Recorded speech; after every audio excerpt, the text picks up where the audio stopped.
So today I'm going to be responding to Witten, who asked for proving the gap equation of the Gross-Nuveu model, a 2D model with being 2 plus 1, has a transseries in the recurgent gap equation.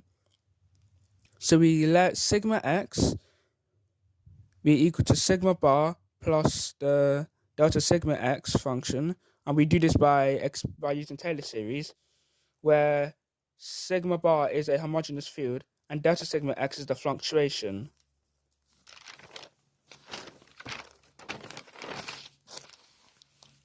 With the Dirac operator Q, we can decompose Q again into Q is equal to Q bar plus the fluctuations, where Q bar is just Q sigma function.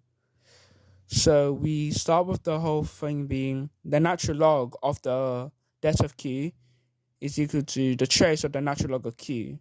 We expand this to get natural log of the delta of Q is equal to the trace of the natural log of Q dash plus the trace of the natural log of 1 plus inverse of Q dash of the fluctuation being the sigma delta function.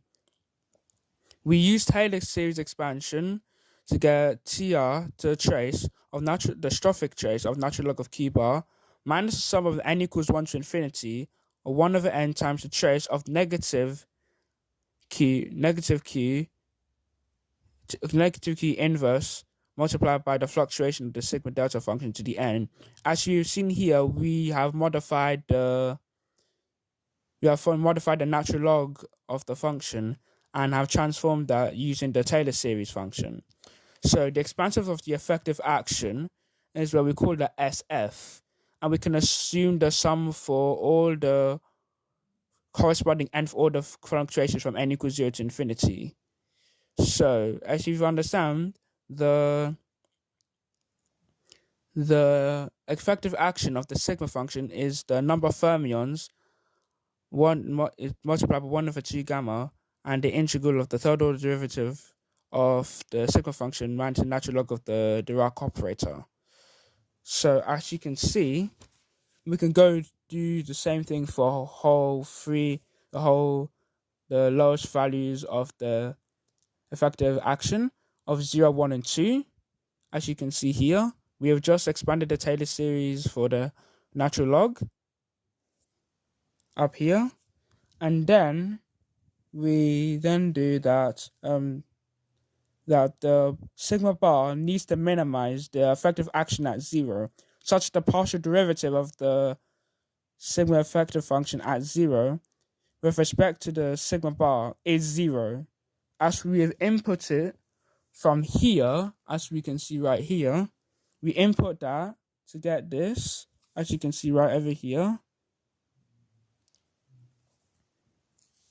And afterwards, we use the partial derivative with respect to sigma bar to get beta v over gamma multiplied by the sigma bar minus the trace of the inverse of Dirac operator negative of the Dirac operator and make that 0.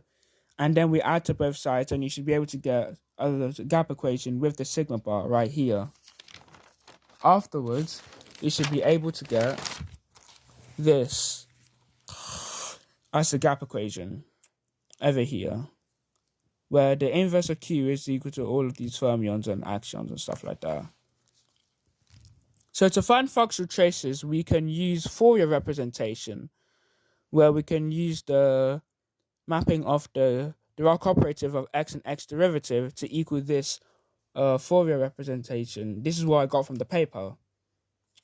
So we've also found the trace of the non-strophic trace of the sigma delta function of the fluctuations multiplied by the inverse of Q of the bar of the Dirac operative inverse raised out to the n. We can make this these integrals here, as we learned in the previous trace of the normal one, because remember when we expanded into the Taylor function series, like over here, right? So we use that and apply that here and add some and put this to higher powers as well. And then we can apply that to infinite volume limit, where we can add omega subbase n, where omega subbase n is 2 pi n minus 1/2 over b, where n is the order of the fermions. And then we can substitute into the x. By the way, this is the original x, the original graph equations. We can get this, where this is your graph equation right here in 2 plus 1, where L1, and we can easily get all of these other functions which are in the paper right here, where EP is equal to the P plus the sigma squared, which you could derive from Pythagoras theorem for other dimensions. So in a transseries, let sigma x be a resurgent function transseries with linear coordinate combinations. In order to get the transseries, you'd get the phi of x with respect to c with the coefficient of delta sub base omega divided by x, which was already raised by e, so e to the delta omega divided by x, and you should get your linear combinations in this equation. In the inverse of the Dirac operative, that coefficient is e to the IP x minus x derivative, where the inverse of q minus 1p is a resurgent series. And as a result of that, we can solve out this gap equation over here to have this transseries, and this transseries being over here, it exhibits a gap equation, as you can see over here. I hope this is useful.